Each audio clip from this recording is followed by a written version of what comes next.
4.1 प्रस्तावना। आधुनिक विश्व मनुष्य के व्यक्तिगत, सामाजिक, राजनीतिक और सांस्कृतिक जीवन को आवृत कर रहे सामाजिक और पारिस्थितिक संकट द्वारा अंकित किया जाता है। उसके समृद्धि और विकास पर उसके सभी दबाव के साथ भौतिकवाद के अनुसरण से न तो व्यक्तिगत प्रसन्नता आई और न ही सामाजिक सौहार्द और शांति। मनुष्य आंतरिक विरोधाभास की अवस्था में जी रहा है। मनुष्य समाज और प्रकृति के विरुद्ध बाहरी वियोजन रखे जा रहे हैं। गरीबी और भूख, प्रतिष्ठा हत्या, जातिवाद और मुद्रास्फीति आदि की समस्या दिन प्रतिदिन आश्चर्यजनक अनुपात ग्रहण कर रही है। पर्यावरण प्रदूषण, दुर्लभ प्राकृतिक संसाधनों की क्षीणता और बिगड़ता हुआ पारिस्थितिक संतुलन भी पहले की अपेक्षा अधिक व्यापक हो रहा है।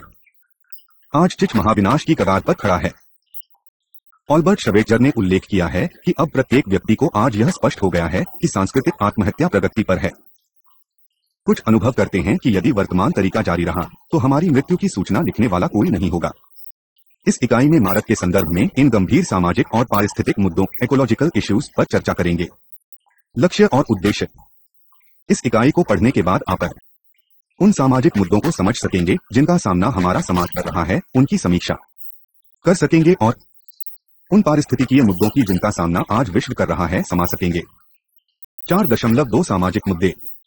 कुछ वर्तमान और मुख्य सामाजिक समस्याएं हैं। 4 फरवरी 2001 बालिका भ्रूण हत्या। भ्रूण हत्या मुख्यतः भ्रूण फोकस की गैर कानूनी हत्या से संबंधित कानूनी मुद्दा है। मेडिकल शब्दावली में भ्रूण हत्या फीटिसाइड भ्रूण की समाप्ति करना है। यह सेक्स यानी लिंग निर्धारण परीक्षण के फलस्वरूप स्त्री के भ्रूण के प्रेरित गर्भपात की प्रारंभिक अवस्था के दौरान हो सकता है। बालिका भ्रूण हत्या, सेक्स चयनात्मक गर्भपात, सेक्स सिलेक्टिव अबॉर्शन और सेक्स निर्धारण परीक्षण सेक्स डिटर्मिनेशन टेस्ट भारत में अवैध हैं। गर्भपात वैध है और तब अनुमति दी जाती है यदि गर्भ 12 सप्ताह 3 महीने से अधिक नहीं रहता है या 12 सप्ताह से अधिक न हो परंतु 20 सप्ताह से अधिक नहीं रहता है। इस वशा में किया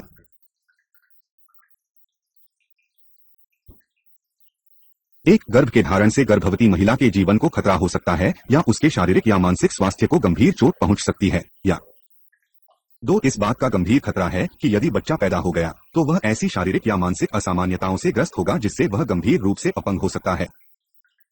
भ्रूण की असामान्यताएं ज्ञात करने के लिए भ्रूण परीक्षण एम्नियोसेंटेसिस भारत में अखिल भारतीय आयुर्विज्ञान संस्थान all India institute of medical sciences AIIMS नई दिल्ली द्वारा संचालित नमूना सर्वेक्षण के भाग के रूप में सन 1974 में पहली बार आरंभ हुआ था। ये परीक्षण बाद में भारतीय चिकित्सा अनुसंधान परिषद Indian council of medical research ICMR द्वारा रोके गए, परंतु उनका महत्व तब तक उजागर हो चुका था और सन 1979 में अमृतसर, पंजाब में पहला सेक्स लिंग निर्धारण क्लिनिक खुला। विभिन्न महिला संगठनों ने इसका विरोध करते हुए इसे बंद करने के लिए आंदोलन किया, परंतु वे गर्भ का चिकित्सीय समापन अधिनियम medical termination of pregnancy act MTPACT के कारण विवश थे। इसका कारण यह था कि भ्रूण की असामान्यताएं ज्ञात करने के लिए परीक्षण करने का दावा किया गया था जो गर्भ का चिकित्सीय समापन अधिनियम द्वारा अनुमत था। भारत की सन 2001 की जनगणना शून्य आयु वर्ग के समग्र शिशु सेक्स लिंग अनुपात में सन 1991 में 945 से घटकर 2001 में 927 की संख्या दर्शाई गई है। इस विश्वास के विपरीत कि ग्रामीण पिछड़े क्षेत्रों में यह विशेष रूप व्यापक है। शहरी केंद्रों में अधिक साक्षर और उदार व्यक्तिजन होते हैं, परंतु इनमें भी सन 1991 में 935 से गिरकर सन 2001 में 906 की संख्या देखी गई है। दिल्ली राष्ट्रीय राजधानी में विश्व सेक्स लिंग अनुपात अति चिंताजनक 808 की स्थिति में है, जहां इसके कारण हो सकते हैं विश्व हत्या, भ्रूण हत्या और छोटी आयु में ऊंची स्त्री मृत्यु दर जैसे विभिन्न कारण हो सकते हैं। निराधाजनक संख्याएं विकसित समाज पर टिप्पणी कर रही हैं जो अपने आप को पुत्र पूर्वाग्रह से अलग नहीं कर पाते हैं।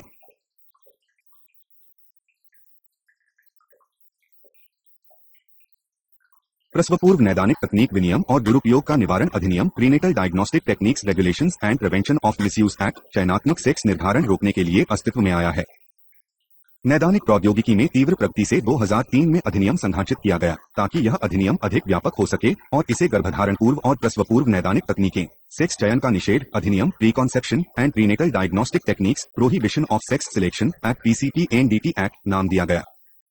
गर्भधारण पूर्व और प्रसव पूर्व नैदानिक तकनीकें, सेक्स चयन का निषेध अधिनियम के क्रियान्वयन को मॉनिटर या निगरानी करने के लिए स्वास्थ्य और परिवार कल्याण मंत्रालय, भारत सरकार ने केंद्रीय पर्यवेक्षण बोर्ड और राज्य स्तर पर भी पर्यवेक्षण समितियां स्थापित की है।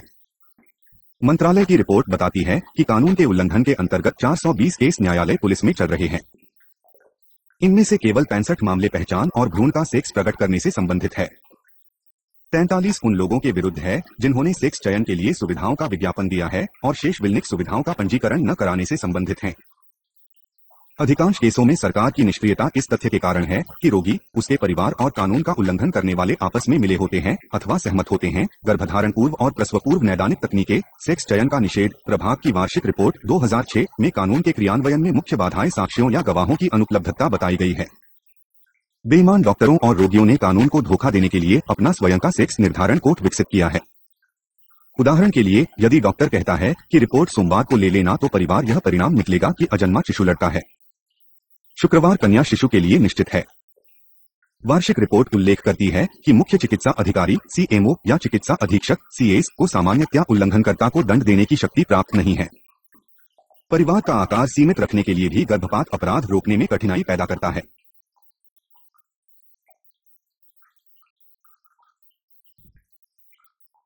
बचाव की अमीयों रास्तों के बावजूद सरकार ने स्वयं बालिका शिशु को जीने के अधिकार का समर्थन करने के प्रयास किए हैं। एक नई वेबसाइट www.pndt.gov.in शुरू की गई है, जिसमें डॉक्टरों, प्रसूति केंद्रों और क्लिनिकों के विरुद्ध ऑनलाइन शिकायत दर्ज करने की सुविधा उपलब्ध कराई गई है।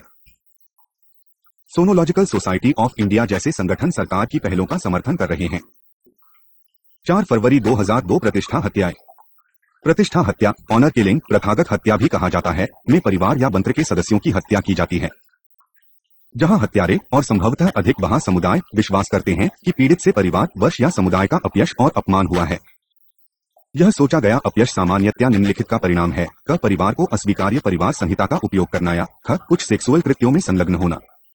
ये हत्याएं इस अवधारणा के परिणाम हैं कि प्रतिष्ठा की रक्षा उस व्यक्ति की हत्या को उचित ठहराती है जिसके व्यवहार उनके बंध या परिवार को बदनामी दिलाते हैं। ह्यूमन राइट्स वॉच के अनुसार प्रतिष्ठा अफराम हिंसा के कार्य है। सामान्यतया हत्या परिवार के पुरुष सदस्यों द्वारा परिवार के उन महिला सदस्यों की हत्या की जाती है जो परिवार की बदनामी का कारण बनती हैं। महिला के तयशुदा विवाह की मनाही करने, सेक्सुअल आक्रमण का अधिकार होने, तलाक चाहने, यहीं तक कि अभद्र पति से या कथित रूप में जात कर्म, अडल्टरी सहित विभिन्न प्रकार के कारणों के लिए उसके परिवार के व्यक्तियों द्वारा लक्ष्य की जा सकती है। केवल मात्र यह सोचना कि महिला ने ऐसे तरीके में व्यवहार किया है जो परिवार के लिए अपयश का कारण बना है, केवल इत्तफा ही उसके जीवन पर हमला करने के लिए पर्याप्त है। मानव अधिकार निगरानी।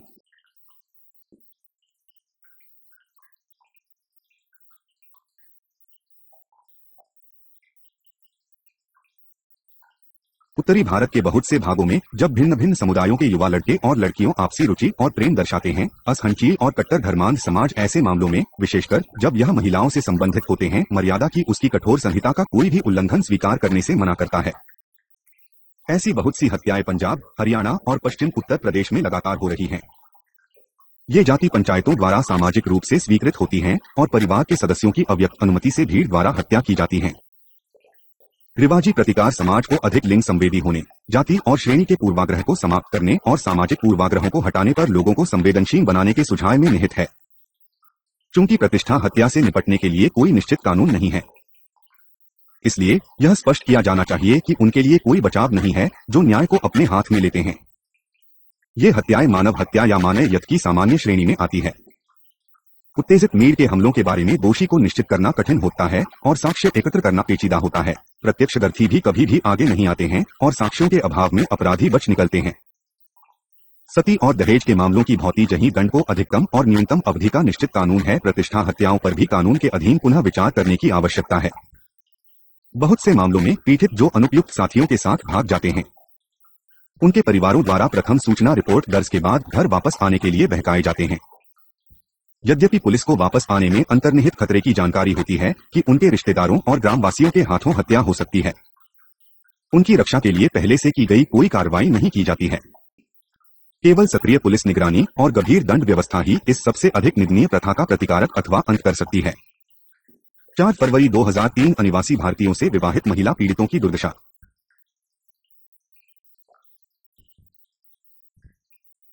4 फरवरी 2003 अनिवासी भारतीयों से विवाहित महिला पीड़ितों की दुर्दशा। इतिहास में आदि से अंत तक बेहतर जीवन जीने के लिए संसाधनों की खोज करना मनुष्य का प्रयास रहा है और मनुष्य सदा आजीविका या बेहतर भविष्य की खोज में इधर उधर मटकता रहा है। विदेशों में आप्रवासन करना पंजाबियों के लिए कोई नई बात नहीं है, जिन्होंने 19वीं शताब्दी के उत्तरार्ध से ही विदेशों में आप्रवासन करना आरंभ कर दिया था। यद्यपि उनमें से कुछ उत्तरी अमेरिका और दक्षिण एशियाई देशों में उठावासित हुए हैं। उनमें से बहुत से भारत को ब्रिटिश साम्राज्यवाद से स्वतंत्र करने के लिए संघर्ष में अग्रणीय थे और इन्होंने असंख्य कठिनाइयां झेलते हुए राष्ट्रीय स्वतंत्रता आंदोलन में सक्रिय भाग लिया। विगत में पंजाब की बदलती हुई सामाजिक आर्थिक दबाव ने अपने बहुत से निवासियों को विदेशी भूमि पर जाने के लिए विवश किया, क्योंकि किसानों का परंपरागत आधार कृषि आर्थिक दृष्टि से व्यवहार्य नहीं रह गई थी। पंजाब में 65.5% से अधिक लोग गांवों में रहते हैं और प्रत्यक्ष या अप्रत्यक्ष रूप से खेती पर निर्भर रहते हैं। इसने पंजाबियों को बेहतर आजीविका के लिए विदेश जाने के लिए बाध्य किया, परंतु समय के चलते विदेश जाना एक क्रेज बन गया और इस प्रकार धनलोलुप संस्कृति के प्रभाव में बहुत से सामाजिक बंधनों का शोषण होने लगा। आज पंजाब में यह सामाजिक संबंधों को बुरी तरह से प्रभावित करते हैं। हालांकि अब बदले हुए परिदृश्य में भारत सरकार द्वारा अंगीकृत भूमंडलीकरण नीतियों से प्रभावित लड़कियों से अनिवासी भारतीय नॉन रेजिडेंस इंडियन एनआरआई लड़कों के साथ विवाह करने की समस्या और उनके साथ भाग जाने की प्रवृत्ति एक संकट हो गया है। पंजाब में युवा लड़कियों के अवैध व्यापार और या बलात् आप्रवासन के लिए स्रोत राज्य तथा पारगमन राज्य भी बन रहा है। न केवल अनिवासी भारतीयों से आने वाले डॉलरों और पाउंडों की अपनी भूख में सरकार ऐसे विवाहों को रोकने में असफल हुई है, बल्कि अनिवासी भारतीयों से विवाह का अनिवार्य पंजीकरण लागू करने वाले कानून भी पारित करने में असफल हुई है।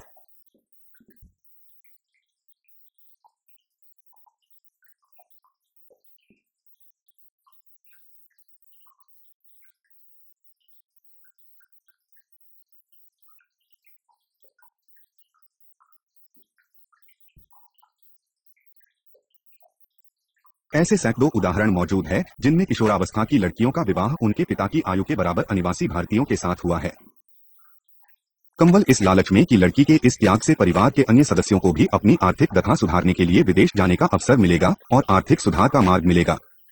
इस मानसिकता के कारण मध्यम वर्ग के माता पिता अनिवासी भारतीयों की पृष्ठभूमि और पूर्ववृत्त जाने बिना उनसे शादी करने के लिए तैयार हो जाते हैं और धोखा खाने पर पश्चाताप करते हैं। बहुत से केसों में अनिवासी भारतीय पहले ही विवाहित होते हैं और उनके बच्चे भी होते हैं। कुछ मामलों में पर्याप्त आयु अंतर होता है। वे कम समय के लिए भारत आते हैं और विवाह द्वारा युवा लड़कियों को लुभाते हैं तथा उनका शोषण करते हैं। ऐसे कर न केवल लड़की का सेक्सुअल शोषण करते हैं, बल्कि उनके परिवार वालों से अच्छी खासी रकम की मौत भी करते हैं। ऐसे अनिवासी भारतीय पति शादी करने के बाद अपने अंगीकृत देश को वापस चले जाते हैं और आवश्यक व्यवस्था करने के नाम पर बाद उन्हें विदेश में बुलाने का बहाना बनाकर नवविवाहिता लड़की को पीछे छोड़ जाते हैं। अधिकांश कंसों में लगातार कई वर्षों तक प्रतीक्षा करने के बाद लड़की को पता चलता है कि उसके पति ने केवल उसका शारीरिक शोषण किया है और जीवन भर के लिए उन्हें उसके भाग्य पर छोड़ दिया है। कुछ मामलों में लड़की पति के साथ गई उन्हें प्रायः शारीरिक और मानसिक उत्पीड़न से गुजरना पड़ता है। उसका पासपोर्ट और अन्य सरकारी प्रलेख भी छीन लिए जाते हैं। उन्हें पीटा जाता है, बेइज्जत किया जाता है और उत्पीड़ित किया जाता है। दूसरे देश में उन्हें कोई सहायता नहीं मिलती है, इसलिए लड़कियों को दुखी जीवन बिताने के लिए बाध्य किया जाता है। पंजाब में ऐसे शोषण की घटनाएं आश्चर्यजनक गति से बढ़ रही है, विशेषकर जैसे कि लुधियाना, नवशहर, जालंधर, होशियारपुर, कपूरथला और भोगा जैसे जिलों में, जहां से विदेशों में बसे हुए पंजाबियों की बड़ी संख्या है। यह धोखाधड़ी उन लोगों द्वारा की जाती है जो संयुक्त राज्य अमेरिका, कनाडा, यूके और अन्य यूरोपीय देशों में और खाड़ी के देशों में तथा अन्य अरब देशों में भी रहते हैं।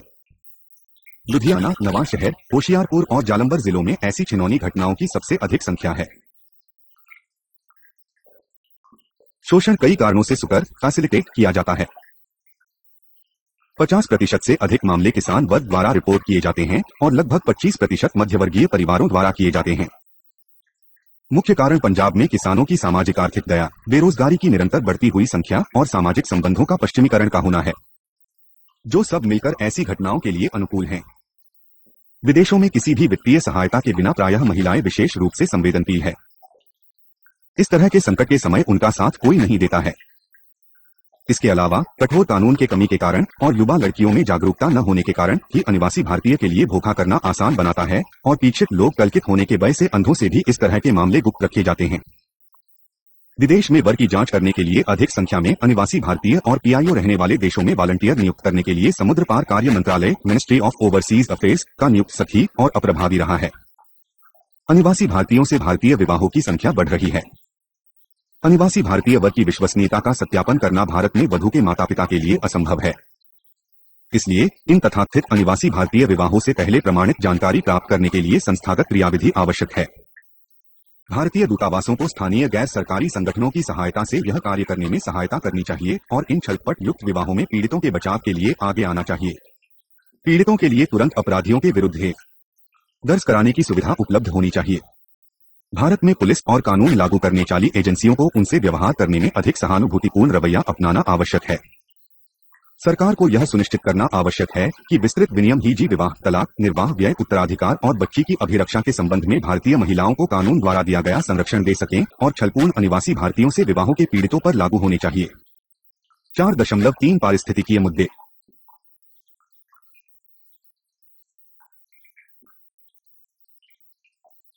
4.3 पारिस्थितिकीय मुद्दे।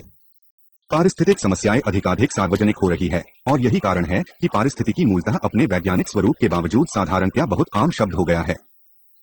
सामान्यतया आधुनिक पारिस्थितिकी चार्ल्स डार्विन से जुड़ी हुई है और उनके विकास और स्वाभाविक चयन के सिद्धांत से, जहां उन्होंने पशुओं और उनके स्वाभाविक आदतों के बीच सुदृढ़ संबंध का उल्लेख किया है। परंतु यह सुदृढ़ संबंध प्रायः नष्ट किया जाता है क्योंकि साधारणतया लोग सोचते हैं कि पृथ्वी का एक ही प्रयोजन है, अर्थात उनकी आवश्यकताओं की पूर्ति करना, और उनकी योजनाएं सामान्यतया उन पादपों और पप्पुओं की चिता शामिल नहीं करती हैं जो मनुष्य के आने से पहले से हजारों वर्षों पहले से अपने आवास स्थानों में रहते थे। दुर्भाग्यवश संकेंद्री व्यवस्था, होमोसेंट्रिक सिस्टम, जिसके अंतर्गत सभी प्राकृतिक साधन और वस्तुएं केवल मनुष्य जाति के उपयोग के लिए हैं, आज भी विश्व के दर्शन में पूरी तरह से विद्यमान है। यद्यपि यह कहा जा सकता है कि पारिस्थितिक तंत्र पर आधारित पारिस्थितिकी के समर्थकों की बढ़ती हुई संख्या भी देखी गई है। चिंता के अभाव से बहुत भी प्रजातियों संकटग्रस्त पप्पू हो रहे हैं और विश्व में लगातार प्रदूषण बढ़ रहा है। पारिस्थितिक को समाने के लिए हमें मनुष्य और उसके समग्र पर्यावरण के साथ संबंधों के विषय में सोचना आवश्यक है। वे सीमाएं परिमात्रात्मक और गुणात्मक क्या है जिनके अंदर हम भयंकर परिणामों के बिना विरासत में प्राप्त प्राकृतिक पर्यावरण में हस्तक्षेप कर सकते हैं? ये सीमाएं अंतः तक कैसे ले जा सकते हैं? इस संबंध में अधिक ज्ञान और समझ और अधिक समय में कितनी दूर तक वे खींची जा सकती है? जो हमारे पास है और होंगी उसके उल्लंघन के लिए क्या दंड है, और इन्हें कम कैसे किया जा सकता है, और बत्तियों कैसे रोकी या इस क्षति को पूरी कैसे की जा सकती है? मनुष्यों की बढ़ती जनसंख्या के दबाव और पृथ्वी का उन्हें वहन करने की क्षमता के बीच क्या संबंध है? हमारी वर्तमान अर्थव्यवस्था और प्रौद्योगिकी के अनावश्यक अपव्यय और क्षति का व्यावहारिक सुधार कितना हो सकता है?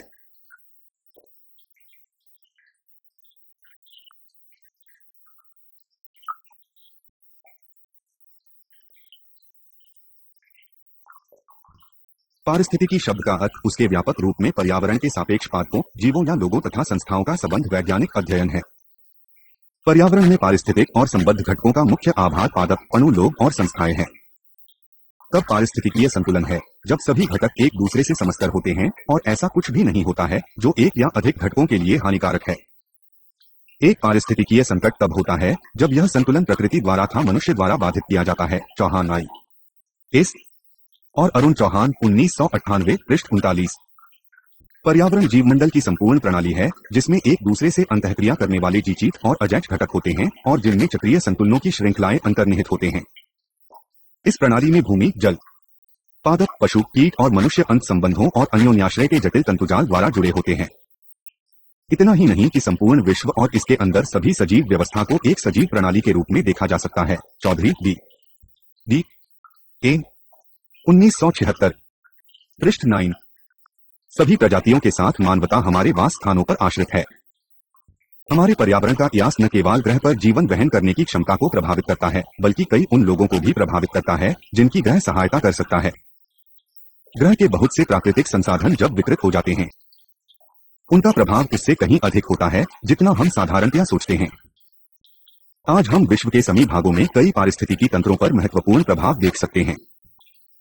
इस शताब्दी में बाधाओं जैसे बाढ़, सूखा, दावानल, कीटों, महासागर अम्लीकरण और अन्य विश्वव्यापी परिवर्तनकारी कारकों जैसे भूमि उपयोग परिवर्तन, प्रदूषण, संसाधनों का अतिरोमन से संबद्ध जलवायु परिवर्तन का अप्रत्याशित संयोजन द्वारा बहुत से पारितंत्रों की समुत्थान शक्ति से अधिक होने की संभावना है। Intergovernmental panel on climate change fourth assessment report 2007।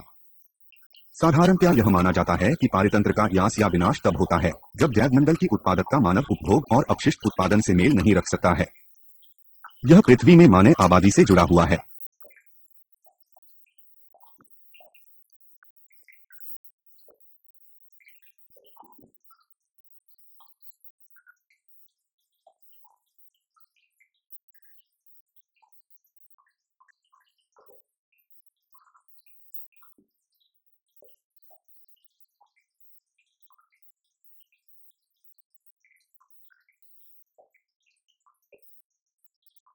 मानव उपभोग अब हमारी पारिस्थितिकीय पद चिन्हों के पुनरुत्पादन या अवशोषण करने की प्रकृति की क्षमता की अपेक्षा 23% अधिक है। Millennium project state of future report 2006।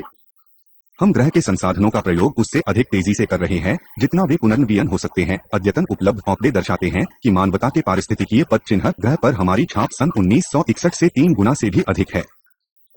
हमारे पद चिन्ह अब विश्व की लगभग 25% तक पुनरुत्पादन करने की क्षमता से अधिक है। Living planet report 2006। 4 मार्च 2001। वायु प्रदूषण। वायु पर्यावरण के सबसे अधिक महत्वपूर्ण घटकों में से एक है। यह अनुमान लगाया गया है कि मनुष्य एक दिन में लगभग 22.000 बार श्वास लेता है और इस हवा का भार लगभग 16 की होता है। इसलिए जीवित रहने और अच्छे स्वास्थ्य के लिए स्वच्छ और शुद्ध वायु का होना आवश्यक है। परंतु वायु प्रदूषण के कारण हमारा स्वास्थ्य और उत्तरजीवितता संकट में पड़ गए हैं। वायु प्रदूषण की पूरी परिभाषा वायु प्रदूषण निवारण और नियंत्रण अधिनियम सन 1981 के अनुसार है। वायु प्रदूषण का तात्पर्य ऐसे संकेंद्रण में वायुमंडल में विद्यमान कोई भी ठोस, द्रव और गैसीय पदार्थ, ध्वनि सहित, जो मानव जाति या अन्य सप्राण जीवों या पादपों या पर्यावरण के गुणधर्म के लिए हानिकारक हो सकते हैं। वायु के मुख्य प्रदूषक carbon compound CO, carbon monoxide, sulphur compound, nitrogen dioxide, acid तेजाबी वर्षा, ऑक्सीजन डाइक्लोराइड ऑफ पारा, सीसा, ग्रीन हाउस में ग्रीन हाउस गैसेस GHG और अन्य है। अग्रवाल के C 1905 पृष्ठ 254। सभी जगह औद्योगिकीकरण ने वायु को प्रदूषित किया है। कारखानों और परिवहन प्रणाली से विषैला धुआं निकलता है। उस वायु में श्वास लेने से बहुत से लोग बीमार पड़ जाते हैं तथा उनकी मृत्यु हो जाती है। सन 1984 में भोपाल में अमेरिकी स्वामित्व की केमिकल कंपनी से विषैली गैस निकलने की दुर्घटना से 2000 लोगों को प्राण गंवाने पड़े थे और 2 लाख से अधिक घायल हुए। 4.3.1.1 वायु वाहित सीसा लीड। 4.3.1.1 वायु वाहित सीसा लीड। वायु कहित सीसा एयरबोर्न लीड की कहानी औद्योगिकीकरण और वायु प्रदूषण के बीच संबंध स्थापित करती है। वैज्ञानिक ग्रीनलैंड में आइसकेंट का भूल नमूना लेकर विश्व की वायु में सीसे की मात्रा की राशि का आकलन करते हैं। सन 800 ईस्वी से लगभग सन 1750 में औद्योगिक क्रांति के प्रारंभ तक वायु में सीसे की मात्रा कम थी। सन 1750 के बाद इसमें मुख्य वृद्धि हुई और द्वितीय विश्व युद्ध के बाद भारी वृद्धि हुई जब सीसा युक्त गैसोलीन का प्रयोग तेजी से बढ़ा। सीट जोन ए 1990 पृष्ठ 120। 4.3.1.2 ओजोन परत की क्षीणता। वायुमंडल में ओजोन परत ओजोन लेयर पृथ्वी को सूर्य से निकली हानिकारक अल्ट्रावायलेट किरणों से बचाता है। अब यह परत क्लोरोफ्लोरोकार्बन्स CFC द्वारा कम की जा रही है। यह एरोसोल स्प्रे कैंस में प्रोपेजेंट के रूप में, रेफ्रिजरेटरों में और एयर कंडीशनरों में तथा अन्य औद्योगिक प्रयोजनों के लिए चलूट के रूप में, सुपरसोनिक परिवहन विभागी से निकास गैसी के रूप में प्रयुक्त किया जाता है। ओजोन उन गैसों द्वारा भी नष्ट ही सकती है जो तब छोटी जाती है जब नाइट्रोजन उर्वरक व्यापक रूप से प्रयुक्त की जाती है और जब परमाणु बम विस्फोट किए जाते हैं। अंटार्कटिका वायुमंडल में ओजोन छेद सबसे पहली बार जर्मन वैज्ञानिकों ने देखा था। ब्रिटिश वैज्ञानिकों ने सन 1980 के दशक के मध्य में पता लगाया कि दक्षिणी ध्रुव के ऊपर यह प्रत्येक वर्ष ऊपर बढ़ रहा है और सन 1985 में इसका आकार संयुक्त राज्य अमेरिका के क्षेत्रफल के बराबर था। वहीं 123। 4.3.1.3 ग्रीन हाउस प्रणाल। जीवाश्म ईंधन, कोयला, तेल और प्राकृतिक गैस के जलने से वायुमंडल में कार्बन डाइऑक्साइड CO के निकलने से पृथ्वी की जलवायु गर्म होती है। वैज्ञानिक स्वीकार करते हैं कि औद्योगिक क्रांति से सन 1800 और सन 1980 के बीच लगभग 18 से 25% कार्बन डाइऑक्साइड पर्याप्त रूप से बढ़ी है। पर्यावरण गुणकला परिषद सन 1981 पृष्ठ 1। इस वृद्धि से पृथ्वी की सतह पृष्ठीय ग्रीन हाउस प्रभाव से गर्म होती है क्योंकि वायुमंडल में कार्बन डाइऑक्साइड सूर्य के प्रकाश को पृथ्वी में पहुंचने की देता है परंतु पृथ्वी की कुछ गर्मी को वापस अंतरिक्ष में लौटाने से रोकता है।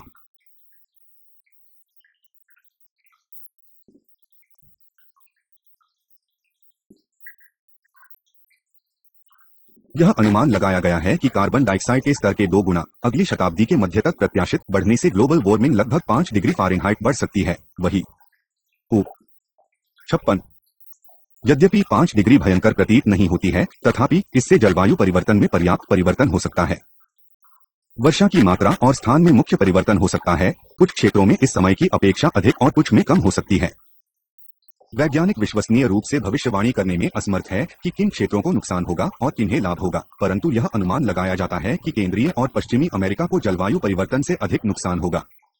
भारत, मध्य पूर्व और अफ्रीका के कुछ मादी के लिए इस समय की अपेक्षा कृषि के लिए बेहतर जलवायु हो सकती है। वही 15 से 18। अन्य संभव प्रभाव यह है कि समुद्र का स्तर अधिक से अधिक 15 से 25 फीट तक बढ़ सकता है, विशेषकर यदि पश्चिमी अंटार्कटिक हिम चादर पिछलती है। ऐसा जल स्तर बढ़ने से विश्व भर में बहुत से तटीय शहरों को खाली करना पड़ सकता है। 4 मार्च 2002 जल प्रदूषण।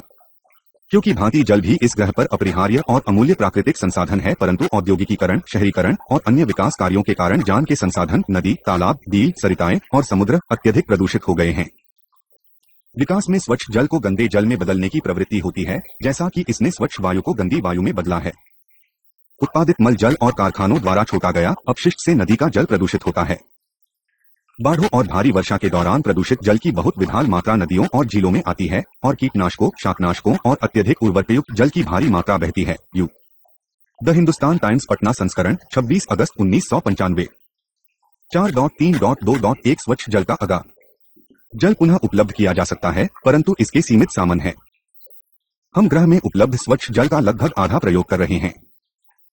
अब बहुत से राष्ट्रों को पानी की कमी है, जो इन राष्ट्रों के स्वास्थ्य और अर्थव्यवस्था के लिए संकट उत्पन्न कर रहा है।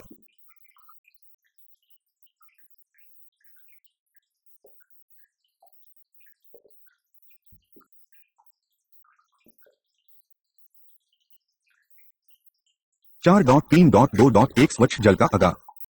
जल पुनः उपलब्ध किया जा सकता है, परंतु इसके सीमित साधन हैं।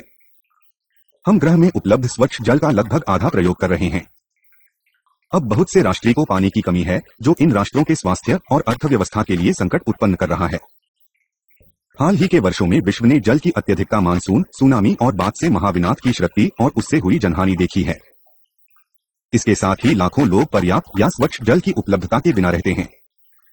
इस बोझी सी आशा से कि उनकी स्थिति सुधरेगी, विश्वव्यापी जलाभार संकट बहता है। IRIN 2007। सन 2050 तक विश्व जनसंख्या का 40% ऐसे देशों में रह सकता है, जहां कृषि, उद्योग और घरेलू उपयोग की संयुक्त आवश्यकता पूरी करने के लिए अपर्याप्त स्वच्छ जल भंडार हो। GBN 2007 पृष्ठ 9। बहुत सी प्रमुख नदियों अब वर्ष के अधिकतर समय के दौरान सूख जाती है। झीलों और नदियों से पानी का आहरण पिछले 40 वर्षों में दुगुना हुआ है। संयुक्त राष्ट्र एजेंसियों का अनुमान है कि किसी बड़े बदलाव के बिना 2 बिलियन से अधिक लोग जल दुर्लभ स्थानी में रहेंगे। स्वच्छ जल को मनुष्य जितना प्रयोग करता है, उसका 40% कृषि के लिए होता है। फॉल्क रिचर्ड 1975 पृष्ठ 108। जैसे जैसे जनसंख्या बढ़ती है और शहरों का आकार भी बढ़ता चला जाता है, उद्योग, कृषि और व्यक्तिगत जल मांग भी बढ़ रही है। विश्व बैंक के अनुसार जल के लिए विश्वव्यापी मांग प्रति 21 वर्ष में दुगुनी हो रही है। फिर भी जनसंख्या वृद्धि अकेले जल की बढ़ी हुई मांग के लिए उत्तरदायी नहीं है। सन 1900 से पानी के प्रयोग में 6 गुनी बढ़ोतरी हुई है, जबकि जनसंख्या में केवल 4 गुना बढ़ोतरी हुई है। यह बढ़ते हुए जीवन स्तर के साथ जल के प्रयोग वृद्धि दर्शाता है। 4.3.2.2 ईभू वेटलैंड्स का शास्त्र।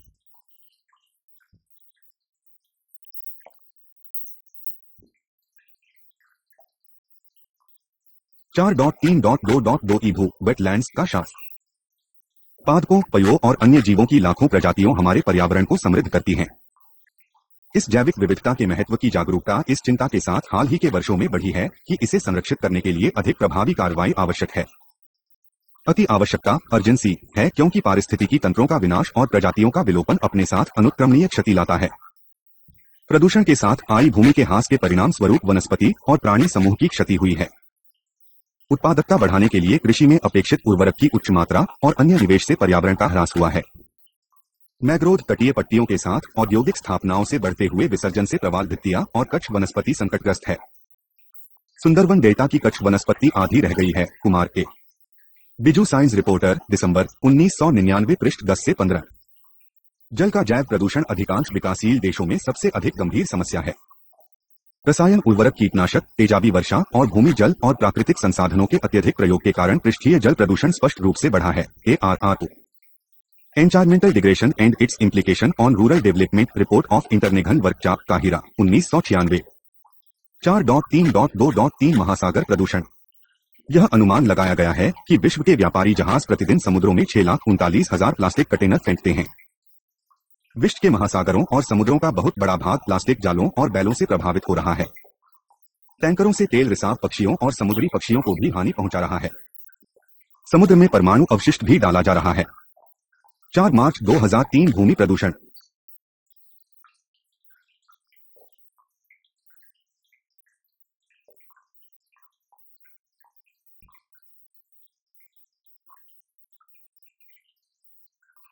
चार 3.2.3 महासागर प्रदूषण।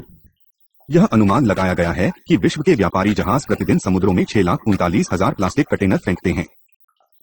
विश्व के महासागरों और समुद्रों का बहुत बड़ा भाग प्लास्टिक जालों और बैलों से प्रभावित हो रहा है। टैंकरों से तेल रिसाव पक्षियों और समुद्री पक्षियों को भी हानि पहुंचा रहा है। समुद्र में परमाणु अवशिष्ट भी डाला जा रहा है। 4 मार्च 2003 भूमि प्रदूषण। जब कभी विकास होता है, भूमि पर उसका प्रभाव गहरा हुआ है। वस्तु और सेवाओं के उत्पादन के लिए भूमि से अधिक प्राकृतिक संसाधनों की आवश्यकता होती है तथा उनका निष्कर्षण भूमि को बहुत अधिक बाधित करता है।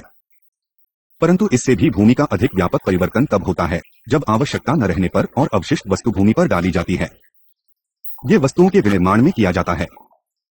इनमें से बहुत सारे कृत्रिम पदार्थ होते हैं जो प्रकृति में पहले कभी नहीं थे। भूमि पर भापन लाने के अलावा उन लोगों के स्वास्थ्य पर भी अवशिष्ट से प्रभाव होता है जो इसके संपर्क में आते हैं। 4.3.3.1 प्लास्टिक पैनाकिया। प्लास्टिक उद्योग पर्यावरण की दृष्टि से सुरक्षित उत्पादों की नई दिशा में हरित बैंडवेगन पर कूद रहा है। वास्तव में ये उत्पाद पर्यावरण के लिए अनुकूल नहीं है तथा निश्चित रूप से हानि पहुंचाएंगे। प्लास्टिक रासायनिक प्रतिक्रियाओं द्वारा उत्पादित सिंथेटिक पदार्थ है। लगभग सभी प्लास्टिक जो अनाज और अन्य जैविक पदार्थों से कुछ प्रयोगात्मक प्राप्त राल रेजिन को छोड़कर प्राय सभी प्लास्टिक पेट्रोलियम से बनाए जाते हैं। प्लास्टिक को ये नाम दिए गए हैं क्योंकि इन्हें कई रूपों में मोटा, कास्ट, निहस्तावित या संसाधित किया जा सकता है। इनमें ठोस वस्तुएं, फिल्म और फिलामेंट शामिल हैं। ये विशेषताएं उनकी आणविक संरचना से उत्पन्न होते हैं। प्लास्टिक पॉलीमर है जिनकी बहुत लंबी श्रृंखला होती है जिसमें रासायनिक को द्वारा साथ जुड़े उपायकारी मोनोमर होते हैं। पेट्रोकेमिकल प्लास्टिक के मोनोमर अकार्बनिक सामग्री जैसे स्टीटीन है और इसलिए जैतहासी है।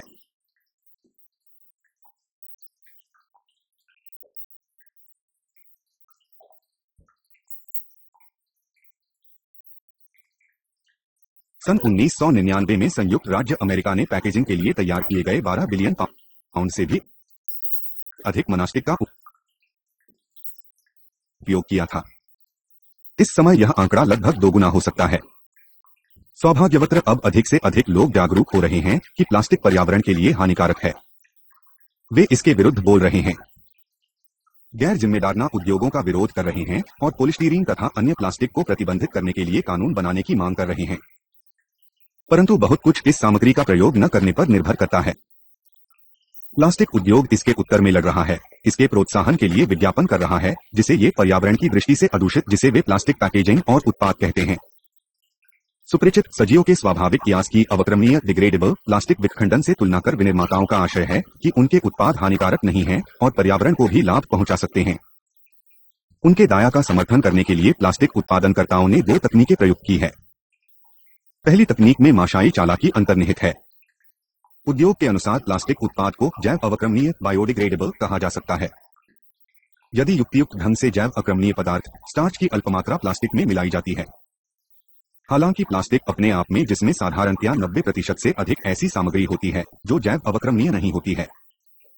यद्यपि तथाकथित जैव अवक्रमणीय प्लास्टिक उत्पाद में विशेष प्रकार का रसायन होता है जो उन्हें टुकड़ों में विभक्त या विखंडन करने में सहायता करता है और योगस प्लास्टिक अवक्रमणीय नहीं बनाते हैं।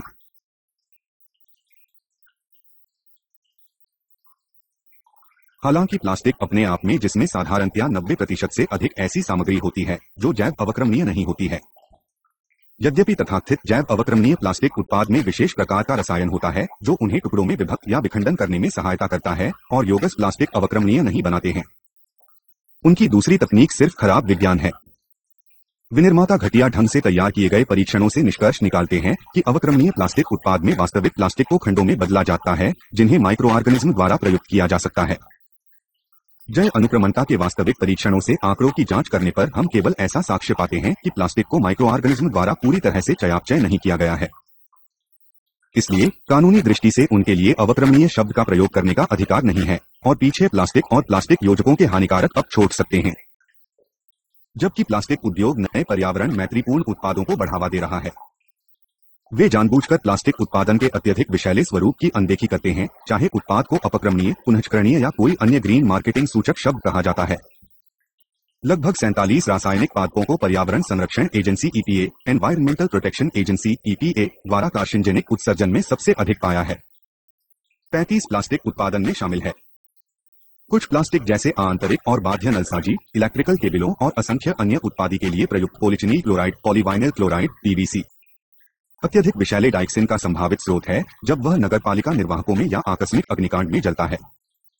पोलिफ्टीरीन फीम उत्पाद प्रायः क्लोरोफ्लोरोकार्बन, क्लोरोफ्लोरोकार्बन्स (CFCs) और हाइड्रोक्लोरोपल्लुओरोकार्बन्स (हाइड्रोक्लोरोफ्लोरोकार्बन्स HCFCs) से बनाया जाता है, जिनमें दोनों ओजोन विनाशक रसायन है। 4.3.3.2 निर्वनीकरण और मरुस्थलीकरण।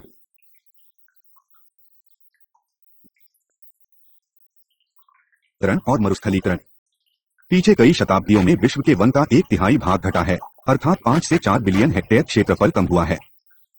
जब वन साफ किए जाते हैं, वायुमंडल से कार्बन डाइऑक्साइड रोकने की उनकी क्षमता रुक जाती है। वनस्पति जात और प्राणी जात के नष्ट होने और हमारे देश में 3000 से अधिक पादप प्रजाति संकटग्रस्त हो गए हैं। चूंकि उपयोगी औषधियों रोबोल्फिया सेपेंचिया सर्पगंधा से तैयार की जा सकती है, इसका अत्यधिक दोहन हुआ है और दुर्लभ हो गई है।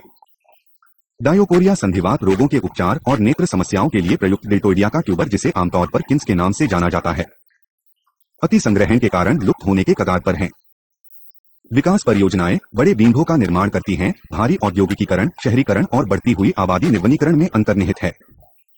केंद्रीय सेंट्रल अमेरिका में मायान संस्कृति के रहस्यमय समाप्ति पर अनुसंधान से पता चलता है कि अत्यधिक तेजी से बढ़ती हुई आबादी ने पर्यावरण पर भारी दबाव डाला होगा, जिसके फलस्वरूप वे समाप्त हुई। बीचेगी अल 19 अक्टूबर 1979, पृष्ठ 298 से 306।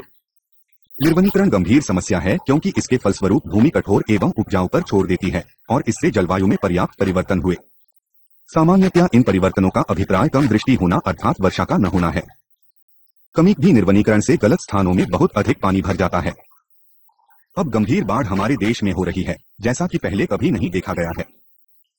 यह विश्वास किया जाता है कि जंगलों के कटाव से हिमालय प्रभावित होता है और इसके कारण बाढ़ आती है। हिमालय में चन आवरण, जिसका इस शताब्दी के प्रारंभ में 60% होने का अनुमान लगाया गया था, अब घटकर लगभग 12% रह गया है। साबरी एम 1999, पृष्ठ 37 से 39। 4 मार्च 2004 ध्वनि प्रदूषण और इलेक्ट्रॉनिक प्रदूषण। मोटर वाहनों के हॉर्न और लाउडस्पीकर से भयनी के कारण रक्तचाप और हृदय स्पंदन बढ़ता है। यह ध्वनि प्रदूषण कान के पर्दों को भी हानि पहुंचाती है। टीवी, पीसीआर, मोबाइल और अन्य इलेक्ट्रॉनिक उपकरणों से विकिरण न केवल वायुमंडल और मस्तिष्क को प्रभावित करते हैं, बल्कि मानव जीवन के स्वास्थ्य को भी प्रभावित करता है। 4 मार्च 2005 ताप परमाणु प्रदूषण। 4 मार्च 2004 ध्वनि प्रदूषण और इलेक्ट्रॉनिक प्रदूषण। मोटर वाहनों के हॉर्न और लाउडस्पीकर से भयनी के कारण रक्तचाप और हृदय स्पंदन बढ़ता है। यह ध्वनि प्रदूषण कान के पर्दों को भी हानि पहुंचाती है। टीवी, पीसीआर, मोबाइल और अन्य इलेक्ट्रॉनिक उपकरणों से विकिरण न केवल वायुमंडल और मस्तिष्क को प्रभावित करते हैं, बल्कि मानव जीवन के स्वास्थ्य को भी प्रभावित करता है।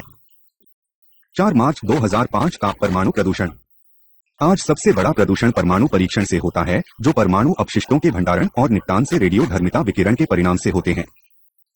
जब सन 1954 में प्रशांत क्षेत्र में संयुक्त राज्य अमेरिका द्वारा हाइड्रोजन बम का परीक्षण किया गया था, इससे जापानी मछुआरों की बहुत बड़ी संख्या में व्यापक विकिरण बीमारी हुई थी और रुजलैक द्वीप पर लगभग 80% बच्चों को असाध्य थायराइड रोग हुआ था। और चूंकि परीक्षण अभी असर जारी है, चीन और फ्रांस अभी भी अपने परीक्षण उन्हें वायुमंडल, भारत और पाकिस्तान द्वारा भूमिगत किए जा रहे हैं। प्रसिद्ध ब्रिटिश समुद्री जीव विज्ञानी आर्थर बोन के अनुसार परीक्षण क्षेत्रों में जन्मे बच्चों की बढ़ती हुई संख्या की उनके विकिरण द्वारा उत्पन्न कैंसर और ल्यूकेमिया से मरने की संभावना है। इसाक इग्नेंसी 1977, पृष्ठ 281।